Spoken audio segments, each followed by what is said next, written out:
Welcome to Shield Maidens, Women of the Norse World, the podcast that celebrates the remarkable women of the Viking Age. From fierce warriors and powerful queens to wise seers and cunning goddesses, these women left an indelible mark on history. Join authors Johanna and K.S. each month as we explore the stories, achievements, and impact of Norse women. Welcome to Shield Maidens, Women of the Norse World. This is episode 23, in which Johanna and I have the pleasure of speaking with author Nancy Marie Brown.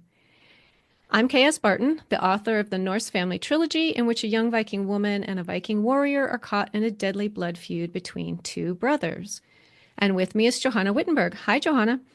Hello, Kim. I'm Johanna Wittenberg, author of the Norse Women series, which imagines the life of Osa. She was a real Norse queen who ruled alone in the early Viking Age. And we have the pleasure of having Nancy Marie Brown. Nancy's the author of 9 books, 8 of them about Iceland and the Viking Age. She is attracted to extremes, medieval literature and modern archaeology, myths and facts. Her work asks, what have we overlooked? What have we assumed? What have we forgotten? And whose history must not be lost?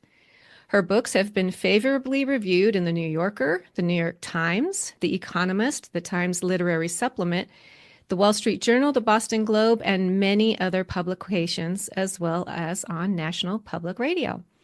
She has over 40 years' experience as a writer and editor. After publishing a memoir about buying horses in Iceland in 2001, she turned to writing books full-time.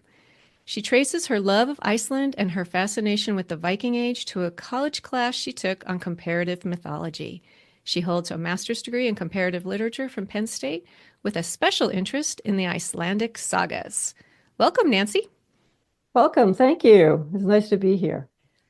So I just have to add, I took a comparative mythology and comparative literature classes when I was an undergrad, and they were my favorite classes. So I can relate to loving that. Well, I will list Nancy's books first off, so that in case you want to find them all. The first one, which I have not read, is A Good Horse Has No Color, Searching Iceland for the Perfect Horse. And that was apparently your first book, correct? That's right. Mm-hmm. Okay. And then the next one is one of my favorites, The Far Traveler, Voyages of a Viking Woman. Songs of the Vikings, Snorri and the Making of Norse Myths. The Saga of Gudrid the Far Traveler, and that's a fiction book, correct? Right. That's a young adult novel. Yes. And I've read that one. Then Ivory Vikings, The Mystery of the Most Famous Chessmen in the World and the Woman Who Made Them, which is another one I love. Mm-hmm. And then my absolute favorite is The Real Valkyrie, The Hidden History of Viking Warrior Women. I just love that book, and I've read it so many times. Like I just reread it a couple weeks ago. Wow. And your most recent book is Looking for the Hidden Folk, which is all about Iceland's elves and their mythology about elves and how the elves can save the world, or that belief. I've read almost all your books, really all except one. And one of the first ones was The Far Traveler, which is the story of Gudrid. And she was a real woman who traveled to Greenland, to North America, and to Rome. So what drew you to write about Gudrid in the first place? That was one of those really lucky phone calls. I got my degree in creative writing at Penn State, my undergraduate degree, and I got a job working part-time as a science writer for a magazine that the university published while I was doing my graduate work in comparative literature. And one day, as I'm at my desk at the magazine, I get a phone call from a professor who said he had a story idea for the magazine. He said he was working on an interesting archaeological dig that was developing some new tools. And I asked him, well, where is this dig? He says it's in Iceland. So, my radar completely picks up there because I'm studying Icelandic sagas in my, spare time. And so I say, where in Iceland? He says, it's in the north, in Skagafjord, at a farm called Glumpar. And I said, you mean the farm of Gudrid the Far Traveler?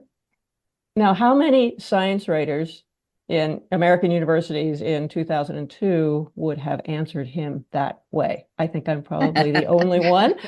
We immediately bonded, over that answer. And I did a short article for the magazine, and then I said, got I've got to get involved with this project. So he put me in touch with the principal investigator who was then out in California. And I flew out there and introduced myself and sold myself. And he said, well, if I get funding, we'll be going back and we can put you to work somehow. Well, you can do something. So I said, great, I'm going. So it was 2 years before he got funding. And I'm just like, dying to go and dig up Gudrid's house with him and write something.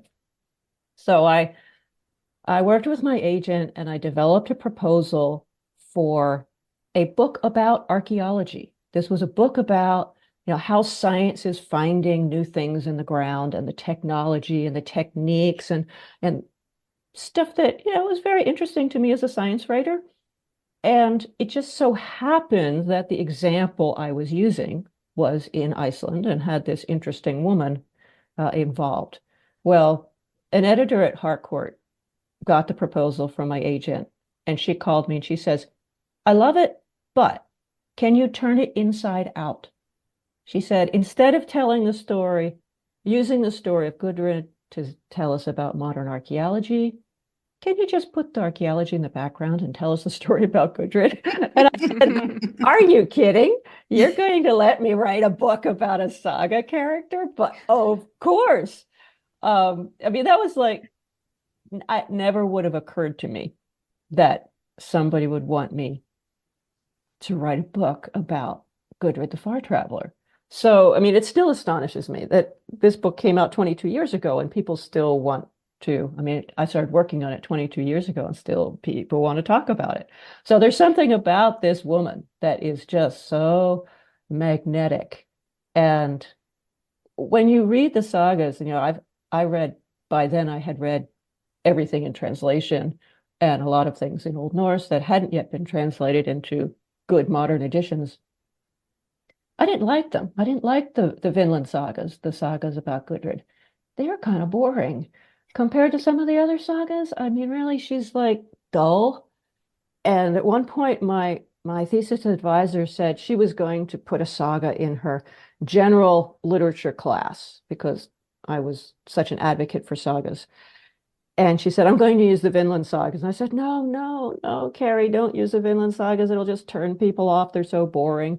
And she says, yeah, but there's historical relevance. I went, oh, all right. So then one of the students, I think it was somebody from that class or whatever, a student, undergrad in comparative literature, decided they wanted to do an honors thesis on women in the sagas. And so I was an employee and a graduate student at that time. So my mentor said, you can be the advisor for this project.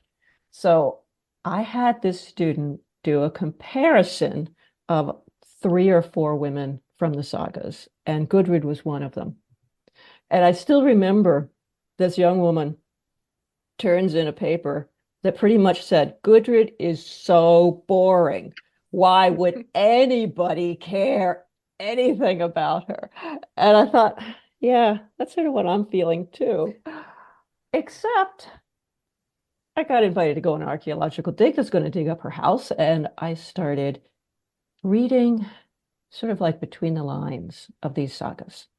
Because when you understand how a saga is written, how a saga came to be, these are stories that were told orally for hundreds of years before they were written down. So the person who we think was writing down some of these stories didn't want to present, he wasn't writing a story about Gudrid.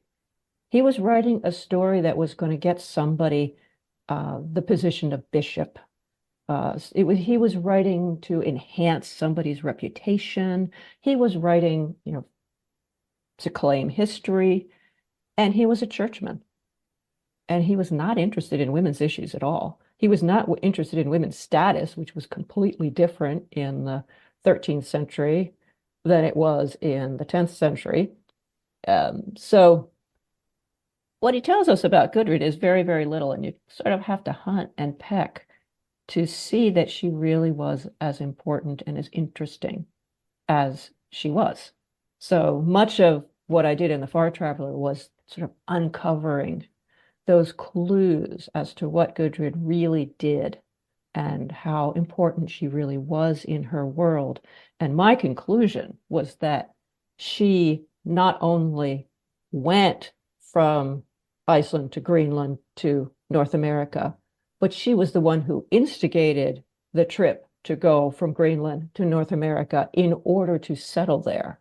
She owned one of the ships, which it's very difficult to find that in the saga. But if you know the inheritance laws of Iceland at that time, she's the only one who could have inherited that ship. So the ship that went from Greenland, that was crewed by Greenlanders, was actually her ship.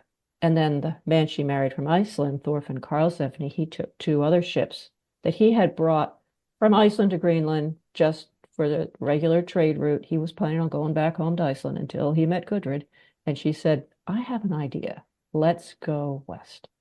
So this was very interesting when you start uncovering the fact that she was the leader of the expedition. She supplied a lot of the materials for the expedition. She probably also decided when to go home because she had a 3-year-old and they're being attacked by Native Americans who really, really outnumber them. So she becomes much more of an active character if you look for it. But if you just read the surface of the saga, she's very boring. A long answer, very long answer. No, that's great. I love what you said about reading between the lines, because when you Yeah. read those sagas, you really have to do that. You have to look at what's not being said, like what people aren't paying attention to, because then that's important in knowing what was just normal, maybe. You Right. can't tell, was they not important, or just that was so normal it's not even worth mentioning, and just all those, yeah, reading between the lines is very important. So you have to read those more than once. I can't even imagine how many times you must have had to read through the Finland You have to sagas. study them. Mhm. One of the things that's very difficult for English speakers, and I have an advantage that I can read them in the original also. But one thing that's very difficult is to keep track of the genealogies. And that was something that Icelanders just knew. This was something that, they grew up knowing where you fit into your family tree. And so I remember when I was working on this book, I was trying to figure out, how did Eric the Red get outlawed? And when he's outlawed, he goes and discovers Greenland. So he's outlawed from Iceland for a couple of killings, and he goes and discovers Greenland. And what is his connection to Gudrid? Why does Gudrid and her father then go after him some years later and end up in Greenland? So I had to work out this family tree that's like on pieces of construction paper spread out all over the floor of my office, because the lines just went over here and over there and all everywhere. And I realized that what had happened was that Eric had sort of separated himself from all the important people in his part of Iceland. And Gudrid's father, by backing Eric, had also gotten on the outs with all of these other people, some of whom were related to him, but they shunned him. So he really didn't have any choice when Eric is outlawed.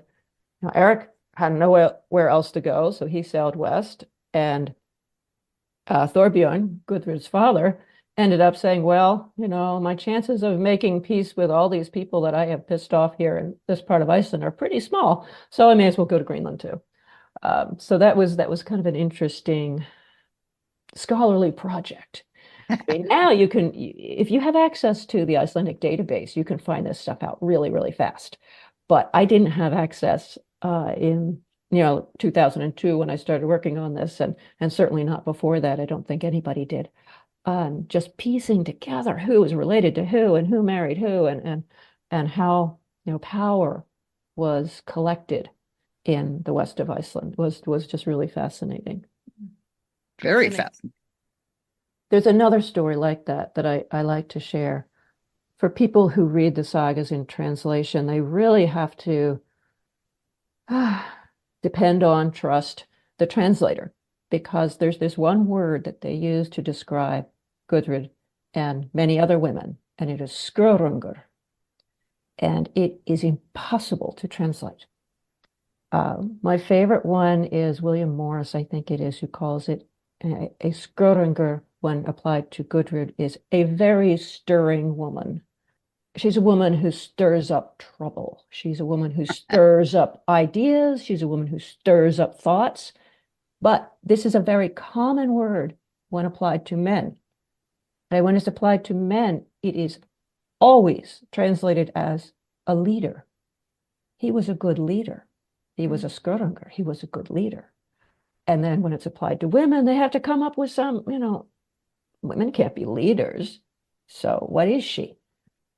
So I kind of turned that on its head and said, why can't she be a leader? She's called a leader. So it's that every translation, every reader brings their biases, their prejudices, their own culture into the reading process. And if you are reading a translation, you're reading like 2 levels of biases, and you need to be aware of that. We're beginning to learn that. Yeah. It is interesting, though, how we just had Marianne Moan on a couple weeks ago, and she was talking about how, artifacts, the same artifact found in a woman's grave is interpreted as a household implement, and when it's found in a man's grave, it's interpreted as a weapon. Exactly the same axe, for example. Yeah, I remember talking to Marianne about some of her work in this graveyard in Norway, where almost all of the men are buried with cooking utensils. And nobody mentions that men were doing all the cooking. It's like, wait, Vikings could cook. This is something very important to know. But even some weaving implements have been found in male graves. So. Yeah. It's very difficult to say how much of our gender ideas of material culture are true for the Viking Age. So exactly. There's a lot of, I think, a lot of new work that's being done on that that's really good. That is sort of opening our eyes to how there might be regional differences, or there might be differences from one time period to the next, within a few, 25 years, a generation, and how what we are thinking of as normal for the Viking Age is actually just what we learned from 19th century scholars. Exactly. Established the Victorians. The Victorians, they established the field, they set up the rules, and we're still suffering from the idea that if there's a weapon found in the grave, it's a male grave. We don't have to test it further. Yeah. Surprise, surprise. Surprise. Yeah. Well, in those regional differences, that's something that I think about sometimes when I'm writing. I think about the Viking Age, and it encompasses over 200 years, all over from Greenland to Denmark, which were vastly different landscapes and languages and people and just everything. It's like, why would everybody be the same? I'm not, my culture here in Southern Arizona is not the same as it is in Minnesota or something. So to think that everybody is doing everything exactly the same and all the culture is set up in exactly the same way is kind of silly to think that it's just some huge monoculture when it wasn't. Exactly. Well, how did it feel when you were standing in the archaeological dig, when you were actually standing in Gudrid's house? Yeah. Yeah. It sounds really romantic, but when you're there, all you really care about is the weather. When you guys asked me to come on this program, I dug out some of the dispatches from the field that I wrote for my university website. So this is like, okay, I'm out in the field doing field work with these archaeologists. I have a little clip here I want to read to you. After my first couple of days, I filed this dispatch, and this is July. Remember? July. So this is what I wrote to my colleagues. I'm standing in a hayfield in Iceland in a gale force wind, one of 6 volunteers holding down a 100-meter measuring tape with our toes. Bundled in raincoats and stocking caps, we are feeling fortunate that at least the sun is shining. Tourists visiting the Glombar Folk Museum, a collection of historic buildings up on the hill, stop and stare at us. A lot of people asked me, said the museum curator, what are those crazy people doing out there in your hayfield? What we think we are doing is mapping a Viking Age longhouse built 1,000 years ago. But at the moment, the only thing that's real is the wind. Down the line comes the leader of our archaeological crew, John Steinberg, who was then at UCLA, and I take 2 steps back to let him pass. We've been doing this little dance now for 5 hours. Steinberg is pulling on a length of 2x4 duct taped to a heavy orange box. Earlier this week, he dissected a green plastic watering can and duct taped the curved pieces of it to the front of the box. Now, with its more rounded prow, the box is sliding more freely, but Steinberg is still working up a sweat. Wired to the box is a data recorder carried by Brian Damiata, a geophysicist at UC Riverside. Matching Steinberg step for step, Damiata trips a switch to log every meter. He is careful not to hit the cable with his knee. The bump gets recorded as data. A day's work has to be thrown out. Damiata and Steinberg are testing a new remote sensing device called ground penetrating radar. That's the end of my little dispatch, but GPR is now standardly used in archaeological sites around the world. It's really made a difference in Viking studies because they've managed to figure out how to read, these microwave reflections in, turf and wet ground. But yeah, they've made a lot of discoveries in recent years. It was not sexy. It was not romantic. It was not like, oh my God, I'm in Gudrid's footsteps. It's like, no, I am freezing and I'm covered with mud. We never dug down deep enough to find any artifacts. I mean, that wasn't part of our project, and they still have not uncovered the floor level of that house. They've decided it's safe for buried. And so, there were no spindle whorls or, brooches or anything that I could say Gudrid wore this. It's just, I was standing where her house was.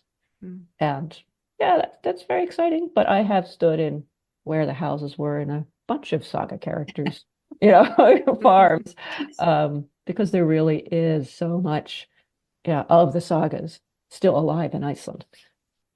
So I looked at the translation that I had of Gudrid was she was a woman to be reckoned with. Oh, a woman to be reckoned with. Now, is that a good thing or a bad thing? The way it was phrased, it was good. She's also always praised as being very attractive, too. So. Naturally. I remember she is said to have a good singing voice, and that's not something that you usually hear. So that sort of a detail might actually be true, where having all the important women being attractive is, right. Depends what you better say that. Yeah, you better say that. She's important. Yeah. So Gudrid and Karlsefni went over to the new land. Was she wasn't pregnant. She got pregnant while she was there, correct? We think so, yeah. Okay. Yeah, because Snorri, her son, was 3 years old when they left, and they were said to have been in the New World in North America for 3 years. So we think she got pregnant at some point during the voyage. Gosh, that's I can't even imagine what that must have been like to be so far from home in this totally unexplored place for them and to be pregnant. That must have been. There probably were other women with her. Yeah, they just aren't mentioned. It would be very strange for one woman and 60 guys to go try and make a settlement anywhere. So there were probably more women that we just don't have the names of. And so somebody was there to help her with the baby. And, women were tough back then. They didn't have, the sorts of comforts and hospitals and things like that we have. They just had babies and lived or died. So she was a tough one. She lived. She was. Sounds like Viking Age women were all pretty darn tough. I mean, just to survive at all. They had the ones we hear about. The ones we hear about. Yeah, the ones we hear about. So There, I've always been really curious about this theory that you have about Freydis. Do you want to discuss that? You talk about it in a couple of your books that maybe she replaced Gudrid in some of the sagas. I think that's very interesting. Me too. yeah, this is actually not my idea. This was Richard Perkins from the University of London, who published something in 2004 that essentially said that he's somebody who was looking at the historical accuracy of the Vinland sagas, and he says, it seems to me unlikely that Freydis ever existed, let alone ever led an expedition to Vinland, because he finds those sections to be the most historically unreliable in the two sagas. And for me, I think that the key point is that Freydis is not related to anybody else in the saga. She's not the daughter of Theodhild. I mean, she's said to be the daughter of Eric, but we don't know who her mother is. She doesn't have any children herself, so she has no descendants, whereas Gudrid is always described in relation to generations and generations of descendants. So Freydis appears, especially in the saga of Eric the Red, in the scenes where Gudrid is missing. And she does some things that don't really fit with the goody-goody saintly image of Gudrid that is presented in the saga of Eric the Red. And there is a theory, a suspicion, that this saga was actually written around 1295 to celebrate the founding of the nunnery at Rainyness. And Rainyness was Karlsevne's childhood home, so it was owned by Gudrid and Karlsevne. And the abbess at that time, Abbess Hallbera, was a descendant of Gudrid. So it makes sense that this collection of tales of Vinland that we know as the Saga of Eric the Red was written for the nunnery. And so you think, what version of your abbess's ancestor do you present to young nuns? Well, all the good stuff. I mean, it's bad enough that she takes part in a seance and sings these songs, and spirits are called up. This is not very Christian, even though Gudrid is a Christian at that time. But that the episode is sort of presented in a way that you can say, well, Gudrid was just being helpful. She wasn't being a pagan herself. And yet, the Freydis scene, where they're in North America, they have been attacked by the native peoples, they are terribly outnumbered, and a woman is running away. She is being chased by a native person and a warrior. She picks up the sword of one of the fallen Vikings, and she tears open her dress so that her breasts are visible, and she slaps her breasts with the sword. This is what the saga says. Now, that is a very well-known fighting technique of the women of Ireland in the medieval time. It's in the Tyne Bow, where one of the women actually does exactly that, and then Cuchulainn is shamed by having to face a woman in battle. In what we know of the culture of the Native Americans in that area at the time, it was also taboo to fight women.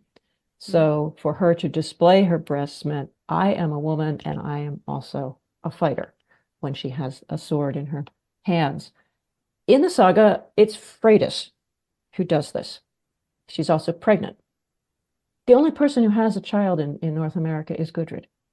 And there's this sense here that it was very easy just to plop Freydis into the scene and make her do the things that weren't necessarily saintly or appropriate, instead of allowing Gudrid to do this. So those are the sorts of questions that we have. The other big Freydis scene is, I think, in the other saga, and it's a separate expedition altogether. She and Gudrid are not there in North America at the same time. And they are staying in the same group of houses that Gudrid did. Freydis gets her nose out of joint for one reason or another and decides to kill a bunch of people. And when she gets home, it gets hushed up, and there's no real repercussions. The whole scene seems to be there just to present women as being evil and sexual monsters, and to warn you, do not take women on your expeditions because they will cause trouble. There's nothing good or rewarding about that scene. There's no, it's not, nobody even takes No valor for it. Yeah, There's it's no just valor, horrible. there's no courage. Nobody even gets revenge. It doesn't start a feud, which it should have. There should have been repercussions once they got back to Greenland, but no, it's just sort of hushed up. So it does not seem like it's historical. So do you think it was a way to slander the I think family? so. Okay. Could have been, yeah, family, or just, like I said, to warn later Icelanders not to let women be in charge of expeditions because they would just take it down the wrong path. Or in charge of anything. Yeah, or in charge of anything, because there's a big sea change that's happening in the 13th century, and it's happening all over Europe, which is something that I have, seen from doing books that aren't just set in Iceland, but are set in other parts of the world. In fact, one that you left off of your list was The Abacus and the Cross, which is the story of the Pope of the year 1000, who was a scientist. He was the leading mathematician and astronomer of his time. And I was interested in him because I wanted to know, if when Gudrid went to Rome, who was the Pope and who did she, who could she have seen? Well, she missed him, unfortunately.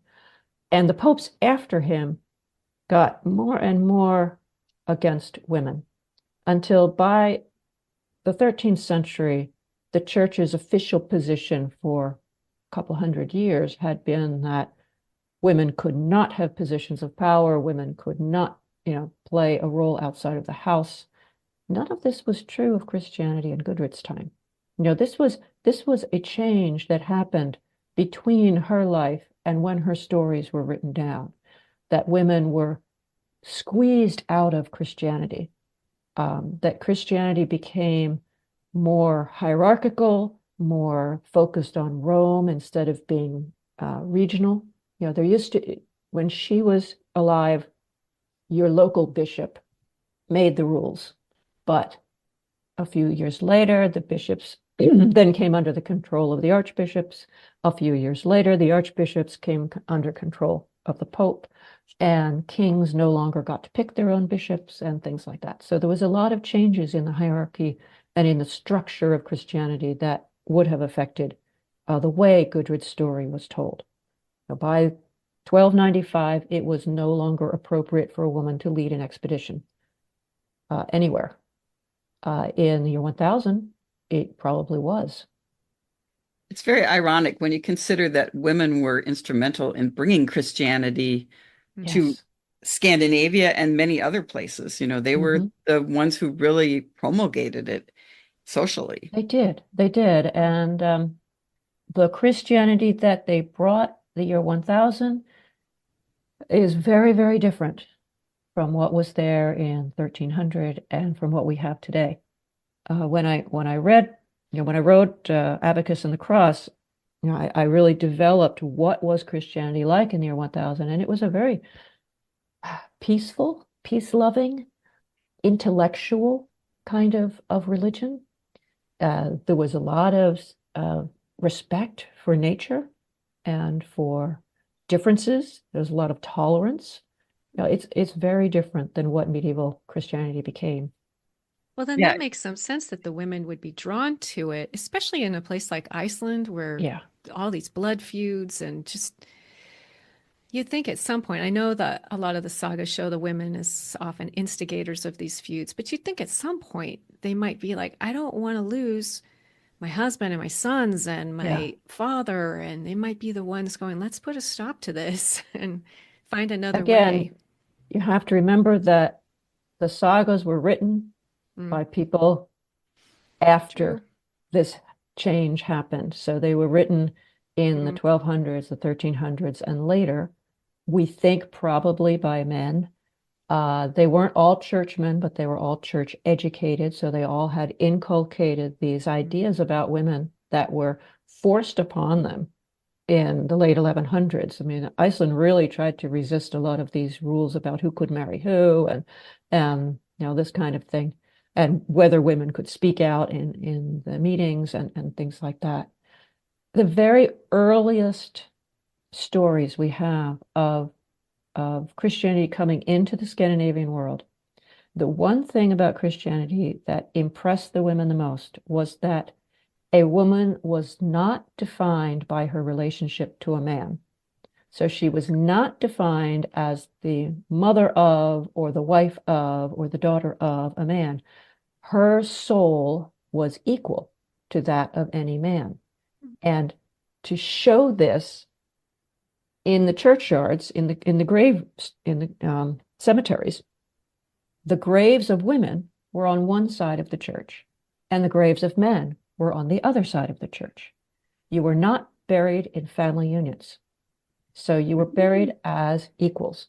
Now, important men got to be closer to the church wall, important women got to be closer to the church. So there was still status differences, but there was not this sense that a woman's entire value was wrapped up in being a wife, a mother, or a daughter.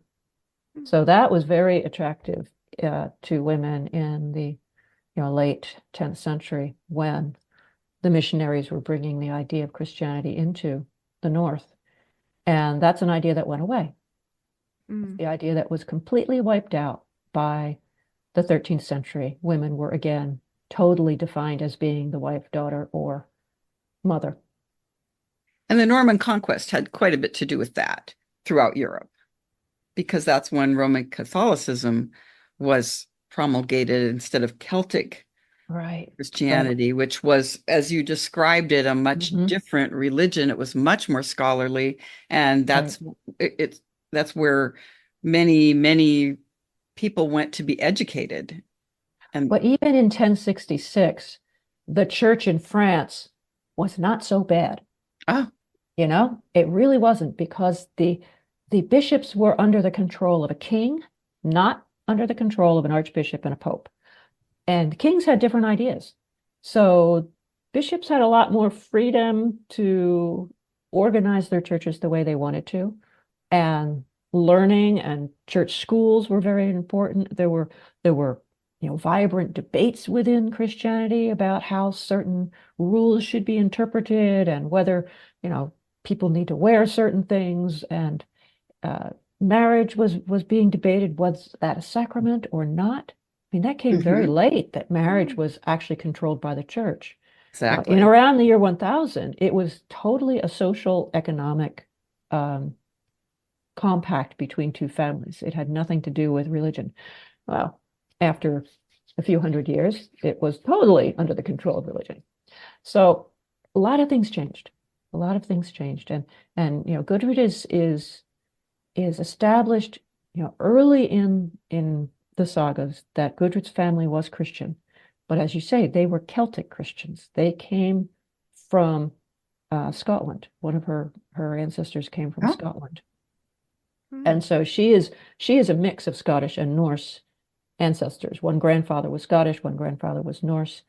And her concept of what it meant to be Christian on an island where there were no churches and there were no priests and there were no bishops was just totally unknown to us. And we can't even imagine, what did it mean to be a Christian when there was no organization.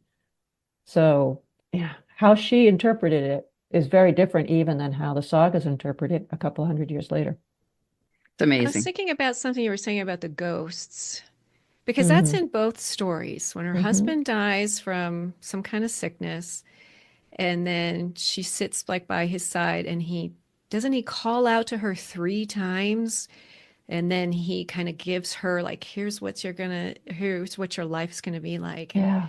so Yeah. was there maybe not in that early Christianity. I mean, it would have been totally okay for like the pagan religion. They might have even been a little scared of the ghost, but in that early Christianity, might it have been okay as long as what he was saying was, here's what's going to happen with your descendants. You're going to go on to be a great woman, kind of Hmm. And ghostly. there's a shining light in there somewhere, Mm, that from her comes a shining light, and that's the mm, bishop that this story is being written for.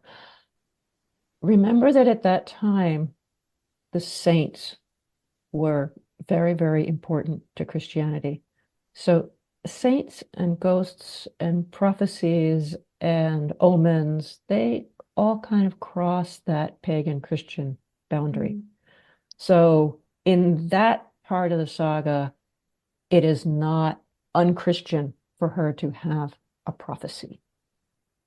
That's one of my favorite There's parts some of other this. ghosts that are pretty scary in There's their some really sagas, scary but ones.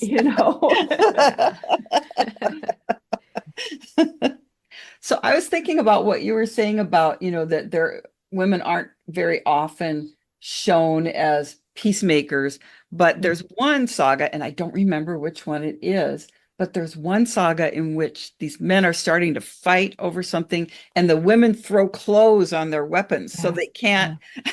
I've always loved that scene, I and think that's in Arabic saga, and what yeah, happens is one of the women's hands gets cut off, yes. and then the feud really blows up from them. But yeah, there were women who tried to interrupt the battles, and as you said, they don't want their husbands and their sons to die. They realize that this is pointless. Feuds go on forever and ever and ever. It has to end somewhere. Well, and also the back to the whole thing about the pagan elements and the Huldra folk, for example, those beliefs in magic and in Hmm. the land spirit, land wights, that persisted even into the 20th century in areas in Norway and also in That's still alive Scandinavia. in Iceland. Yeah, Yeah, and that's still Ireland alive as in Iceland. well. Yeah, yeah. They altered the route of a freeway in Ireland to avoid a ferry bush. So, That's done frequently in Iceland. Usually yeah. it's a rock Hmm. that I just they're recently altering. read something. It was something for a story I was writing with a warden tree that would grow on Mm. Mhm. farms. And I was reading that that's still a thing in Sweden and in Norway, that there'll be a tree that's like a warden and it's like a protector of that particular family, and it would grow on the farmland. And as I was researching it for my story, I was reading stories about farms in Sweden and Norway that still have their Mhm. warden tree, which I thought was just lovely. I love that idea. Yeah, Hmm. that's beautiful. So yeah, I think that that belief in magic is maybe a little more alive in some of those places than it is here, or maybe just in places Mhm. where that are I older actually than. have a story I wanted to tell you. Yeah. One of your questions earlier was, how did I fall in love with Iceland? Why am I writing about Iceland? What, why Icelandic sagas if I was, a science writer? It all started like when I was in grad school. I studied the Icelandic sagas. I was really captivated, like you were, by medieval literature in general, but when I found the sagas, it was like nothing else mattered. But I got a job as a science writer right out of undergrad school. I did my master's degree, and then I'm like, well, should I go in for a PhD or not? So I looked at the job market. Um, Opportunities for a medievalist with a specialty in Icelandic sagas were zero. And There's I zero. had a friend with this like amazing resume. She had an Ivy League PhD. She had a Fulbright Fellowship, a National Endowment for the Arts or Humanities grant. She published papers. She had a book in progress. She had experience teaching, and she didn't get any job offers. So I'm like, I'm going to be out on the job market with her. Forget this. So I said, no PhD. Let's just spend our money and go to Iceland. So my husband and I took a trip to visit the location of my favorite saga, which is Eyrbyggja saga, the one where the woman tries to stop the fight. And we rode the bus out to this small fishing village on the west coast. And from there, we took our backpacks and we hiked 4 miles to the farm called Helgafell. And Helgafell is marked by this hill, this holy mountain. Um, and it was the ancestral farm of the saga chieftain Snorri, who died in about 1031. So we walk up to the front door of this modern duplex that's on the farm. And there's cows and sheep and, the dog's barking at us. And I knock on the door, and there's an old man dressed in a suit and tie, very formal. He had no idea what I was saying. I thought I was speaking Icelandic, but I actually was speaking Old Norse, which is a little different. So he calls his son out of the milk house, and this guy comes out in orange coveralls and a stocking cap, and I say, Snorri, and then I say, Bua here, which sort of means like to live here. It's not grammatical at all. And the son, he says, yo, yo, yo, yo, yo. Snorri did live here 1,000 years ago. And he took off his cap, he shook our hands, he led us into the house, introduced us to his wife and children. They all gathered around the table, and he started telling stories from the sagas. This guy had just been milking cows, and he comes inside and he starts telling the story. One night, a shepherd saw the whole north face of Helgafell swing open like doors. The god Thor was holding a feast inside the hill.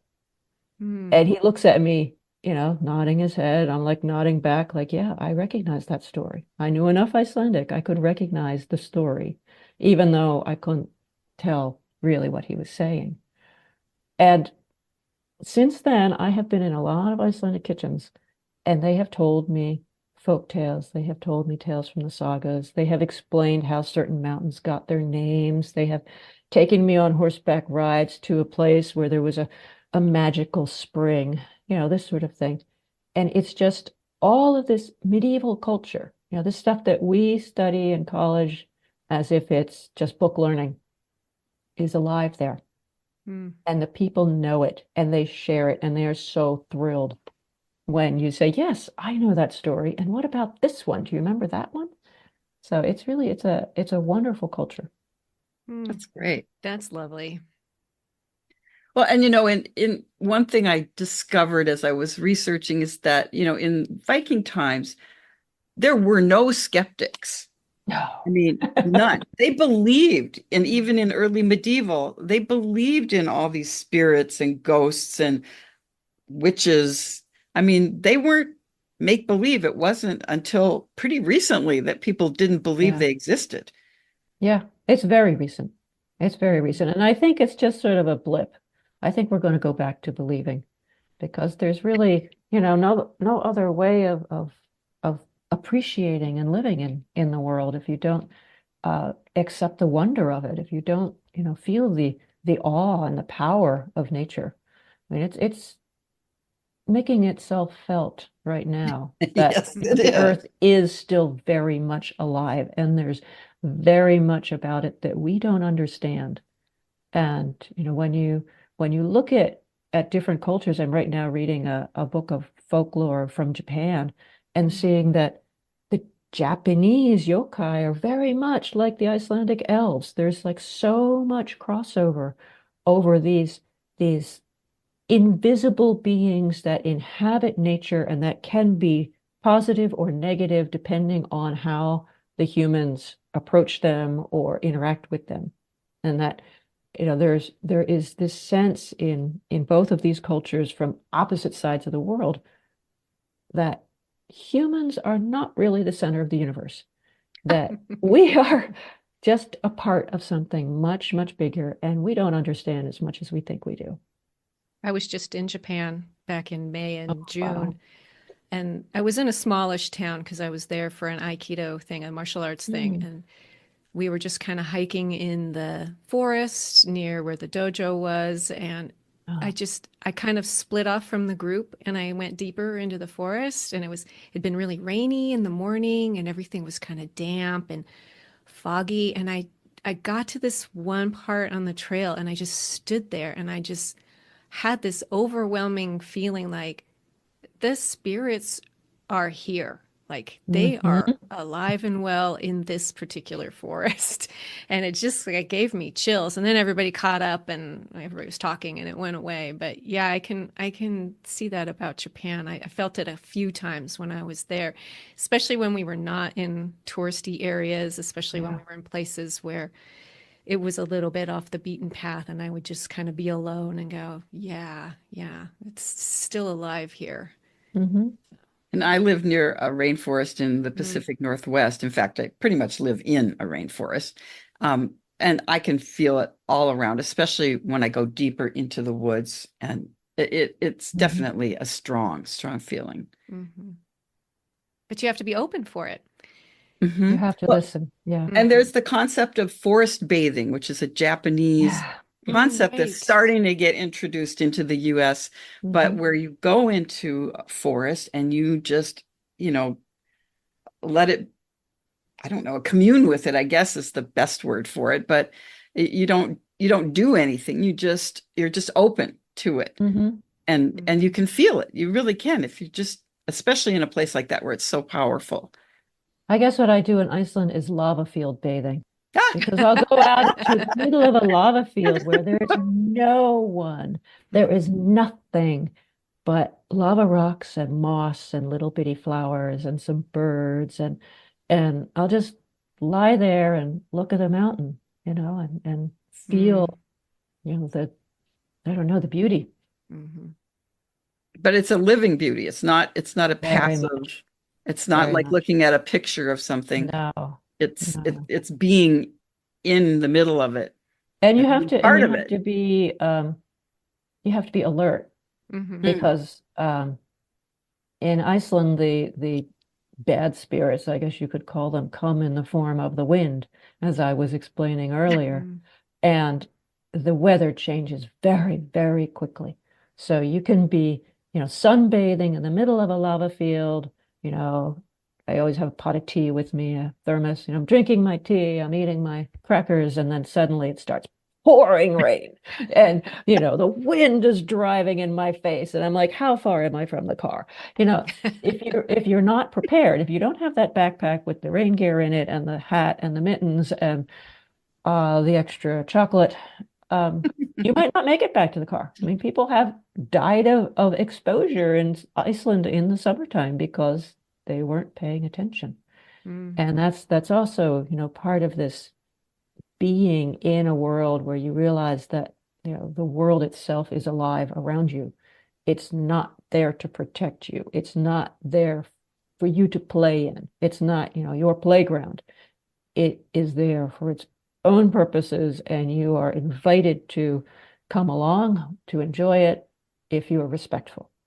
So Hmm. there's that sense that this is it's necessary to pay attention. It's necessary to appreciate what you have. And that is so contra to how, modern first world people view Yeah, nature. I mean, just going in hordes to these right. famous places and, Taking trampling pictures everything. Yeah, just and taking just taking pictures. pictures. Yeah. Yeah, I know it's Yeah, mm, And people in the Viking Age, they were very aware of all of that. They were very aware of how dangerous things could be and how absolutely. respectful you had to be Hmm. of the ocean Hmm. or the land or anything. Hmm. And prepared. And You have to be prepared. prepared. Yeah. Yeah. Hmm. and resourceful. Yeah. So tell us about your writing, Hmm. about how, being a writer, how you write and research it, just for some of our other people, for ourselves included, who are writers and are interested Hmm. in how other writers operate.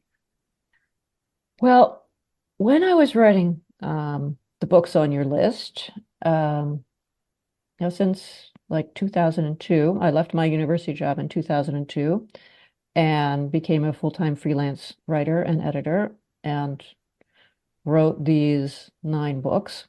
Um, my husband is also a full-time freelance writer and editor, so there is no other income coming into the household. Somehow we put a son through college. I'm still not sure about that. And he is definitely not a freelance writer. He's got a real job, mom, with benefits and an HR department.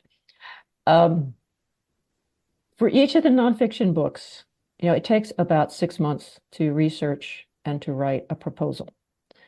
Then my agent sends the proposal around. We hope to get enough money that I can afford to do the book. The publisher will give me anywhere from 9 to 18 months to write the book. So at that point, I make myself a schedule and I establish my deadlines. Often I will spend several more months researching, especially if it involves travel to places that I couldn't afford to go to before I got the proposal sold. And when I start drafting the chapters, I have a very strict schedule that every morning at about 9 o'clock in the morning, I sit down and I do not get my butt out of the chair until I have 1,000 words. Now, 1,000 words is not very much. So you really think you can do that every day. Sometimes it takes me an hour, sometimes it takes me all day. Even when it takes me all day, I always break at noon and I take the dog for a walk. And I have horses, Icelandic horses here, so I'm really hoping that I'll be able to, finish in time to take a horseback ride at 3:30 or 4, something like that before it gets dark. But that's sort of the daily schedule. And I establish these deadlines for myself so that I have about 3 months at the end for revision before I hit my publisher's deadline. And if I wrote a good enough outline in my proposal, then I don't usually have to rewrite much. But that said, 2 of those 9 books were completely rewritten, and it took me an extra year to do that with no income, mind. Because either I or my editor didn't think that the original approach worked. So there's always that problem that, oh, okay, so now you work for a year with nothing. And usually, in the past, I have gotten the idea for my next book as I'm finishing up the current one. Something about it will leap out at me, and I'll say, I need to talk more about that. I need to know more about that. Like I said, when I was writing The Far Traveler, at the end of her life, when she's a grandmother, she takes a pilgrimage to Rome. She may or may not have met the Pope. There's lots of stories, mostly make-believe, going around in popular media about how she would have met the Pope, but she may have. And who was the Pope at that time? If she came in the year 1000, it was a very interesting person. If she came in the year 1025, it was not so much. If he came in 1030, it would have been a disaster. So, I decided, okay, I have to write a book about who was the Pope in the year 1000. So that's sort of how the books sort of interlink. As I was writing about the Lewis chessmen and the woman who may have carved them, I got interested in why were the Scandinavians so happy to accept a queen? The queen came onto the chessboard at about the time the Lewis chessmen were created. It's the first chess set with a queen. So did that have anything to do with Valkyries? Did that have anything to do with the strong women in the sagas? So then I had to write the Real Valkyrie because I was interested in Valkyries. When I finished the Real Valkyrie, I had Looking for the Hidden Folk pretty much already written. Those 2 books overlapped in ways that I would not recommend. They kept interrupting each other, and Looking for the Hidden Folk was supposed to be published before the Valkyrie, but it got put aside. And when they both came out, I decided to stop writing nonfiction. So I have not had a new idea. I have not established a schedule or a deadline or written a proposal. And I've been flailing around for 2 years, you could say. But I decided I want to write historical fiction. That has always been my first love. And I said, if I don't do it now, when am I going to do it?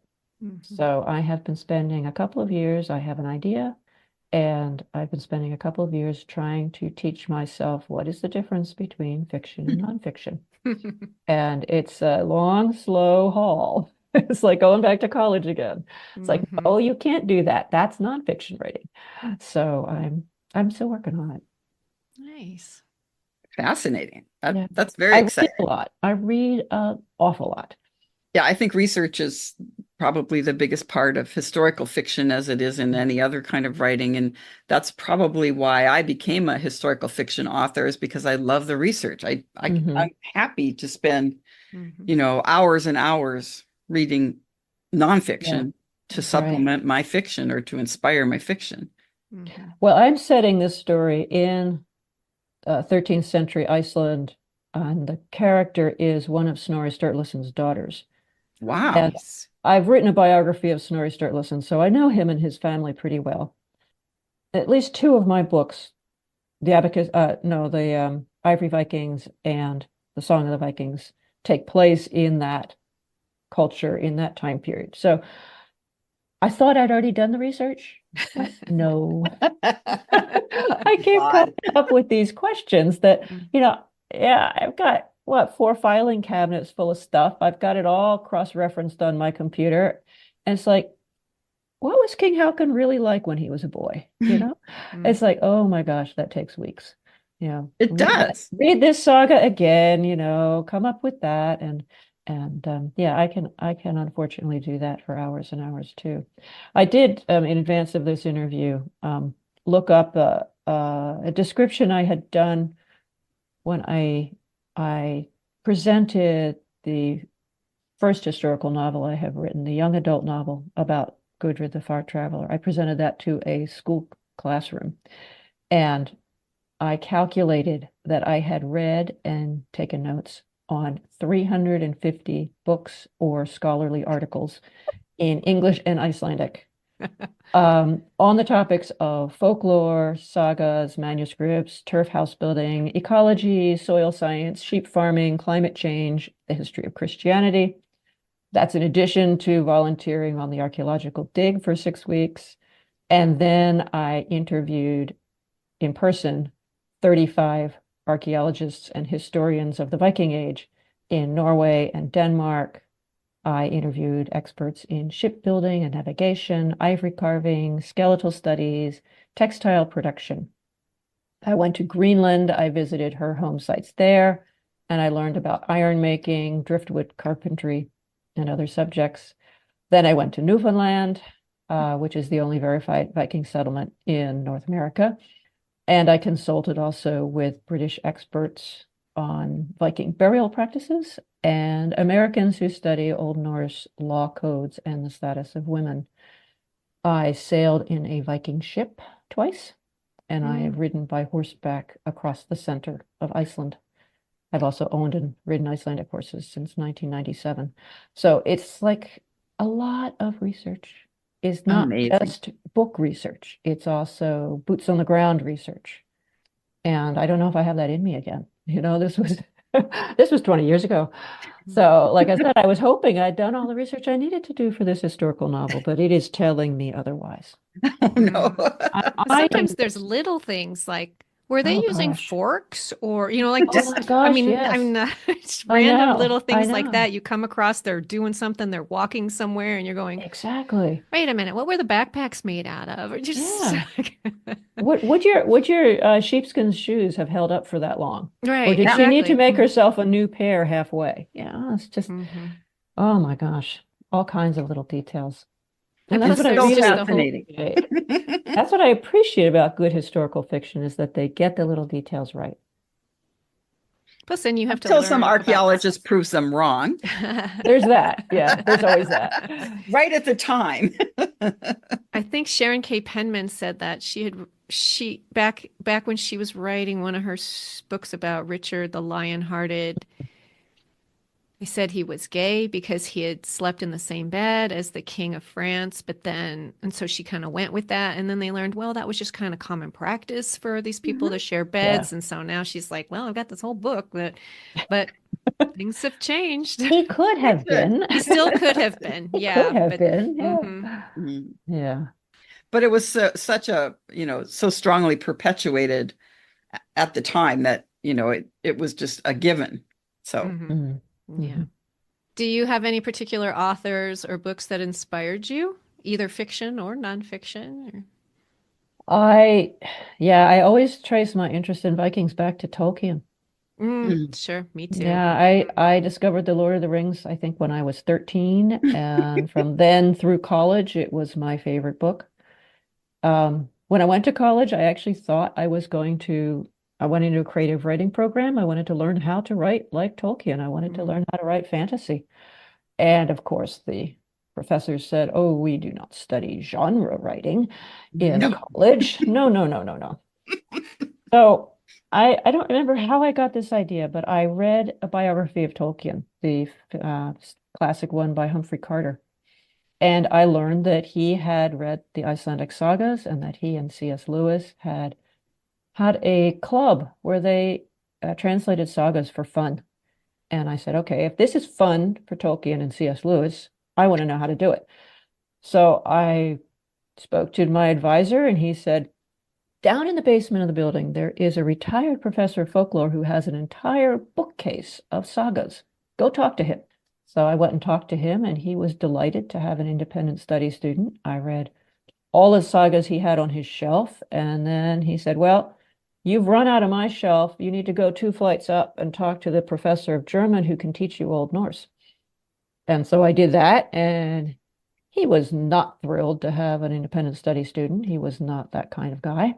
But I managed to finagle the department to teach Old Norse for 3 quarters, is what we had at that time, trimesters, essentially by breaking the rules. You had to have 5 graduate students to sign up to make a course go.